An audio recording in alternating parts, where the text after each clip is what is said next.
या घडीची सगळ्यात महत्त्वाची बातमी आहे, कारण मंत्री चंद्रशेखर बावनकुळे यांनी अधिकाऱ्यांना चांगलंच खडसावलेलं आहे। महसूल मंत्री चंद्रशेखर बावनकुळे यांनी तहसीलदाराला चांगलाच दम भरलेला आहे।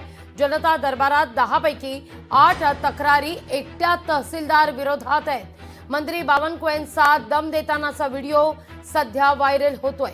एका ठराविक वेळेत काम करण्याचे अधिकाऱ्यांना बंधन घाला असं देखील सांगण्यात आलेलं आहे। जनता दरबारात नागरिकांची बावनकुळेंकडे मागणी आहे। काय घडलंय नेमकं ऐकूया आपण।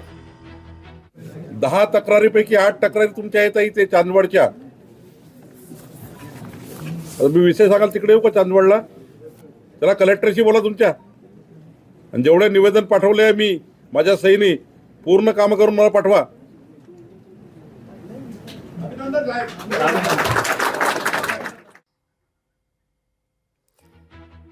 पुन्हा आपण एकदा हा व्हिडिओ ऐकूया आणि त्यानंतर आपले प्रतिनिधी चेतन ननावरे आपल्या सोबत जोडले गेलेले आहेत, त्यांच्याकडून अधिक जाणून घेऊया। ऐकूया हा व्हिडिओ पुन्हा एकदा।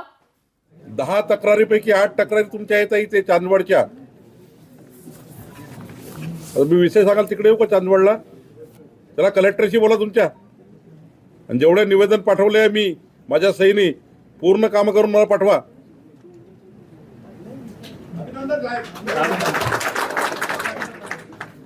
चेतन ननावरे आपल्या सोबत आपले प्रतिनिधी जोडले गेलेले आहेत। चेतन, आपण पाहतोय गेले काही दिवस चंद्रशेखर बावनकुळे महसूल विभागात अतिशय महत्त्वाचे खरं तर निर्णय घेताना दिसत आहेत। या क्षणी मात्र बावनकुळेंनी अधिकाऱ्यांना चांगलंच खडसावलेलं आहे। 10 पैकी 8 तक्रारी एका अधिकाऱ्याच्या आल्यावर चांगलेच संतापले आहेत बावनकुळे। निश्चितच लागवी शनिवारी अहमदनगर अर्थात अहिल्यानगर या ठिकाणी ही बैठक झालेली होती आणि जनता दरबारामध्ये अनेक नागरिकांच्या समस्या सोडवण्याचं काम बावनकुळे करत होते। मात्र तब्बल 10 पैकी 8 तक्रारी या एकट्या चांदवडच्या तहसीलदाराविरोधात होत्या आणि याच तक्रारींची दखल घेत थेट तहसीलदाराला फोन करत आता कुठेतरी खडसावल्याचा व्हिडिओ हा व्हायरल होत आहे। गेल्या 2 ते 3 दिवसांपासून हा व्हिडिओ व्हायरल झालेला आहे। इतकंच नाही तर नागरिकांनी मागणी केलेली आहे अशा प्रकारे अधिकारी वारंवार टंगळमंगळ करून कामाला वेळ लावत आहेत काम करण्यासाठी।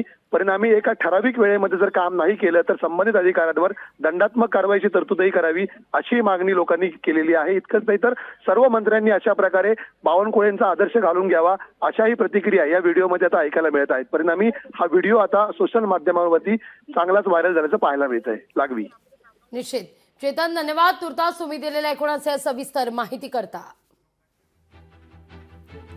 तर मंत्री बावनकुळेंनी अधिकाऱ्यांना चांगलंच खडसावलेलं आहे।